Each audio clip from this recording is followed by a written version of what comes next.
ഹരേ കൃഷ്ണ. നാരായണീയം ദശകം 10 ശ്ലോകം 2. മിഥ്യാഗ്രഹാസ്മി മതിരാഗവിഗോപഭീതി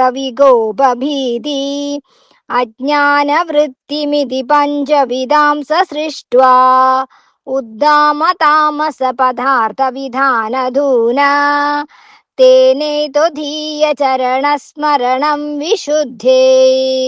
ആ ബ്രഹ്മാവ് പിന്നീട് മിഥ്യാജ്ഞാനം, ഞാനെന്ന ബോധം, രാഗം, ക്രോധം, ഭയം എന്നിങ്ങനെ 5 പ്രകാരത്തിലുള്ള അജ്ഞാന പരിണാമങ്ങളെ സൃഷ്ടിച്ചിട്ട് ശക്തിയേറിയവും തമോ വികാരങ്ങളുമായ ആവൃത്തികളുടെ സൃഷ്ടി നിമിത്തം ദുഃഖമുള്ളവനായി തീർന്നിട്ട് ശുദ്ധിക്കായി അങ്ങയുടെ ചരണങ്ങളെ സ്മരിച്ചു.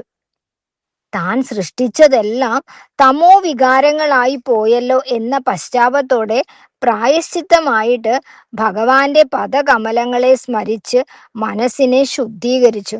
അതായത് നമ്മൾ അറിഞ്ഞോ അറിയാതെയോ എന്തെങ്കിലുമൊക്കെ തെറ്റുകൾ ചെയ്തിട്ടുണ്ടെങ്കിൽ, മറ്റുള്ളവരെ വേദനിപ്പിച്ചിട്ടുണ്ടെങ്കിൽ, തമോ ഗുണങ്ങളായിട്ടുള്ള പ്രവർത്തികൾ ചെയ്തിട്ടുണ്ടെങ്കിൽ ഭഗവാനോട് സമർപ്പണത്തോടെ ഭഗവാനോട് പ്രാർത്ഥിക്കുക. ഭഗവാനെ, എൻ്റെ അറിവില്ലായ്മ കൊണ്ട് ചെയ്തു പോയതാണ് ഈ തെറ്റുകൾ, പുറത്ത് എന്നെ നേർവഴിക്ക് നയിക്കണേ, അവിടുത്തെ കൃപ എപ്പോഴും എനിക്ക് ഉണ്ടാവണേ നേർവഴിക്ക് നടക്കാനായിട്ടുള്ള എന്ന് നമ്മൾ സമർപ്പണത്തോടെ ഭഗവാനോട് പ്രാർത്ഥിച്ചാൽ ഭഗവാൻ കൈ പിടിച്ച് നമ്മെ കൂടെ കൊണ്ട് നടത്തും.